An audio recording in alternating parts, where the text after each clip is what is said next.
নমস্কার, সুপ্রভাত আমার মিষ্টি বন্ধুরা। কেমন আছো তোমরা? তোমাদের মিষ্টি দিদি চলে এসছে মিষ্টি দিদির হেসেলে। মিষ্টি দিদিও ভালো আছে এবং তোমাদের কাছে চলে এসছে একটা পুরনো দিনের রান্না, একটা শাক তৈরি করব। তো সেটা তৈরি করতে কী কী লাগবে দেখো। করব মূলোর শাক রান্না, মায়ের কাছে শিখেছিলাম। সেই মূলোর শাক নিয়েছি। একটা জিনিস করবে, যেটা পুরো ভিডিওটা দেখো তাহলে বুঝতে পারবে কিছু কিছু জিনিস আমি অ্যাড করেছি। দেখো মূলোর শাক তো সবাই শাক রান্না করে, কিন্তু আমার মা করতেন কি তার মধ্যে একটু একটু মূলো ঝিরঝির করে কেটে দিতেন। এই দেখো, বেশি কিন্তু না, দেখো অল্প একটু নিয়েছি পোস্ত। আর এখানে অল্প একটু জাস্ট বাইন্ডিং হয়, দেখবে একটু আলু ছোটো ছোটো করে কেটে দিলে, আমি একটা আলু নিয়েছি, একটু খেতেও ভালো লাগে, বাইন্ডিং হয়। আর যেহেতু শীতকাল, এখন একটু কড়াইশুঁটি দেবো, বড়ি দিচ্ছি না। অন্য সময় হলে, গরমকাল হলে বড়ি দিতাম, বড়ি দিয়েও করে। যেহেতু শীতকাল, কড়াইশুঁটি খুব ভালো পাওয়া যায় টাটকা, তো কড়াইশুঁটি নিয়েছি ফোড়নোর জন্যে কালো জিরে, কাঁচা লঙ্কা, যে যেরকম ঝাল খাও। আর তোমরা তো জানোই নুন মিষ্টি তো লাগেই, হলুদ তো সেগুলো তো রয়েছেই। তো কি করছি দেখো, শাকটা কিভাবে করছি শেষ অবধি তোমরা দেখো, তাহলে পুরনো দিনের মানুষদের যে পদ্ধতিতে করতেন সেটা তাহলে তোমরা দেখতে পারবে। তোমাদের তো একটা দেখালাম শাকটা কিভাবে, শাকের মধ্যে একটু মূলো দিয়ে দিয়েছি, এটা দেখেছিলাম আমি মাকে দিতে। তো দেখো এবারে কি করছি।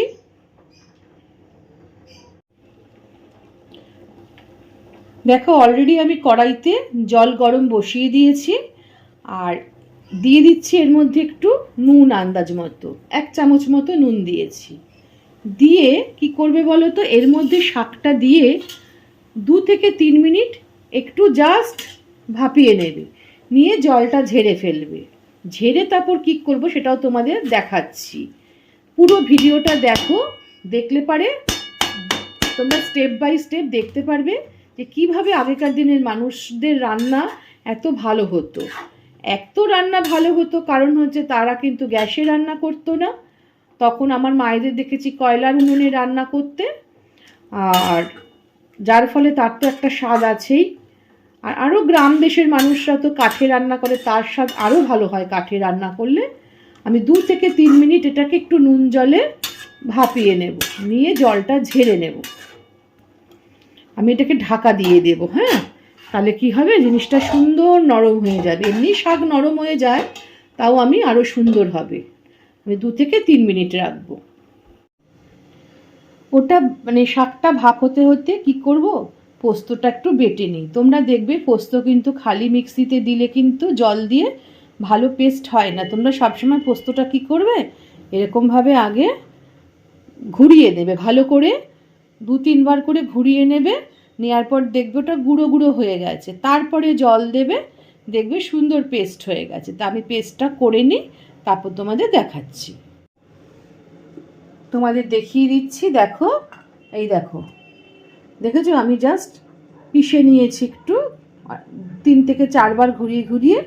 এবার এর মধ্যে দিয়ে দেবো জল। তোমাদের যেহেতু আমি প্রত্যেকটা জিনিসই দেখিয়ে করাই, তো সেই জন্য আমি তোমাদের এটাও দেখিয়ে দিলাম। এইবার জল দিয়ে এটাকে পিষবে, দেখবে কি সুন্দর পেস্টটা মোলায়েম হয়ে গেছে। দেখো, দেখতে পাচ্ছ কি সুন্দর পোস্তর মোলায়েম পেস্টটা হয়ে গেছে। এই দেখো, কোনো খিচ নেই। ঠিক আছে, এইবার দেখো এদিকে কিন্তু আমার শাকটাও ভাপানো হয়ে গেছে, তোমাদেরকে দেখাচ্ছি। দেখো আমি এটাকে ভাপিয়ে নিচ্ছি সুন্দর করে, আমার হয়েও গেছে। এবার জলটা ঝেড়ে ফেলবো। যেহেতু নুন দিয়েছি, দেখবে শাক পাতাতে অনেক পোকামাকড় ওঠে, সেটা কিন্তু নুন দিলে জামটাও লেস হয়ে যায়। তো এবার ছেঁকে নেব, ছেঁকে নিয়ে কি করছি সেটাও তোমাদের দেখাবো। দেখো শাকটাকে আমি, দেখতে পাচ্ছ গ্রিন কালারটা কিন্তু অ্যাজ ইট ইজ রয়েছে। আমি কিন্তু গ্রিন কালারটা নষ্ট হতে দিইনি, মানে এমনভাবে ভাপিয়েছি যে কালারটা নষ্ট না হয়। আর তার সাথে জলটা ঝেড়ে নিয়েছি। নিয়ে এবার কি করব, দেখো আমার মা এটা করতেন, ভালো করে হাত দিয়ে এবং চটকে চটকে চটকে চটকে এটাকে একদম নরম করে মাখার মতো করে ফেলতেন, যতটা পারা যায়। সুন্দর করে নরম করে মেখে নিতেন।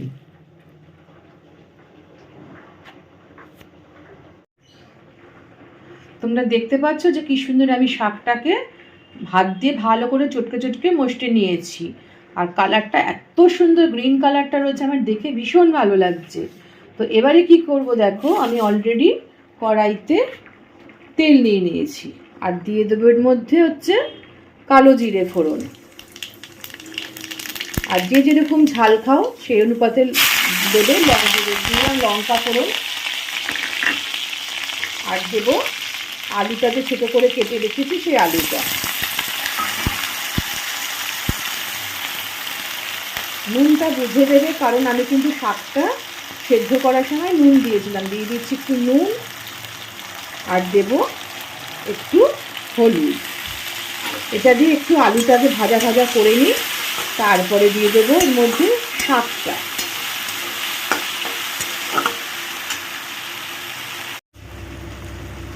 আলুটা আমার ভাজা ভাজা হয়ে গেছে, তো এবার কী করবো, এই শাকটা দিয়ে দিই। দিয়ে দেবো কড়াইশুঁটিগুলো, দিয়ে দিচ্ছি অল্প একটু চিনি, দিয়ে এটাকে ভালো করে নাড়তে থাকো, মানে ভাজা ভাজা করবে একদম, যেন জল না থাকে।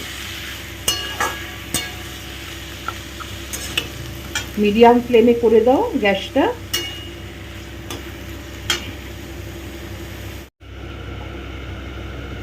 ঢাকনাটা খুলে দেখি, আর মাঝে মাঝে ঢাকনাটা খুলে খুলে একটু নাড়িয়ে দিতে হবে। চাপা দিয়ে দিয়ে করলে পরে জিনিসটা কি হয়, সুন্দর মাখনের মতো নরম হয়ে যায়।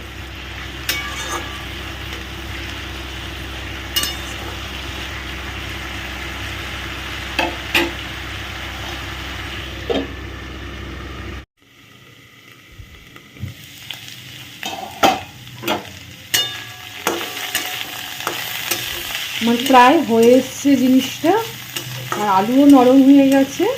তোমাদের দুটো জিনিস বলি, এক হচ্ছে এই রান্নাগুলোতে হলুদ কম দেবে, এটা একটা টিপস কিন্তু, তাহলে কি হয় গ্রিন কালারটা খুব সুন্দর থাকে। আর একটা জিনিস হচ্ছে তোমরা সবসময় চেষ্টা করবে যে চাপা ঢাকা দিয়ে করতে, তাহলে কি হবে আলুটাও নরম হয়ে যাবে, শাকটা খুব সুন্দরভাবে বেশি পোড়া পোড়া হয় না। বেশি তুমি যদি খুলে করো ভেজে ভেজে করতে গেলে শাকটা কিন্তু একটু পোড়া টাইপের হয়ে যায়। তো এই দুটো জিনিস তোমাদেরকে বললাম। আমি আর একবার একটু চাপা দেব, দিলে আমার কমপ্লিট হয়ে যাবে। কিন্তু তোমরা দেখতে থাকো, লাস্টে আমি এটা একটা জিনিস দেব, ঠিক আছে?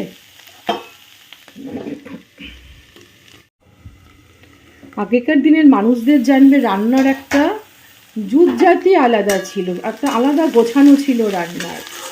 তো সে যতই তুমি আমরা করি না কেন, ওনাদের মতো পারি না করতে। তো লাস্টে দিয়ে দিচ্ছি এই পোস্ত বাটাটা। এটাই কিন্তু এই শাকটার একটা মাত্রা বাড়িয়ে দেবে। আর তোমাদের বললাম আর একটা জিনিস, যেটা কেন একটু ভাপ দিয়ে জলটা ফেলে হাত দিয়ে চটকে নিয়েছি, তার কারণ দেখবে অনেকে বলে একটু মূলো শাক নাকি তিতকুটে লাগে। তো যদি যাদের লাগে লাগে, আর যাদের না লাগে তো ভালোই, আর যাদের লাগে তাদের জন্য এই জিনিসটা করা, যে একটু ভাপ দিয়ে ফেলে হাত দিয়ে চটকে জিনিসটা করা। এটার জন্যেই এটার এই প্রসেস। এটাকে একটু ভালো করে ফ্লেমটা বাড়িয়ে দাও, দিয়ে ভালো করে একটু ভেজে নাও, কারণ হচ্ছে যাতে পোস্তর কাঁচা গন্ধটা যাতে না থাকে। ভালো করে ভেজে নামিয়ে দেবো। তাহলে দেখলে তো যে এই সুস্বাদু আমার মায়ের হাতের ইউনিক প্রসেসে মূলো শাক রান্না। তোমরা এভাবে করে দেখো, দেখে ভালো লেগে থাকলে কি করবে, একটু লাইক শেয়ার কমেন্ট করে দিও। আর অবশ্যই পুরো ভিডিওটা দেখো। আর যারা আমার নতুন বন্ধু, তারা আমার বলবো পাশে থাকা বেল আইকনটা একটু প্রেস করে দিতে, তাহলে তোমরাও আমার যে নতুন নতুন রান্না সেগুলো দেখতে পাবে।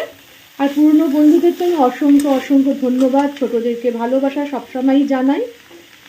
আর মিষ্টি দিদির হেসেলে মিষ্টি মিষ্টি রান্না, ভালো ভালো রান্না, ঝাল ঝাল রান্না দেখার জন্য তোমাদের সবসময় আমি স্বাগত জানাচ্ছি। তোমরা ভালো থেকো, সুস্থ থেকো, আর কী করবে, প্রচুর প্রচুর কী করবে বলো, একটু শেয়ার করবে, ঠিক আছে? তাহলে আজকে রাখি, টাটা।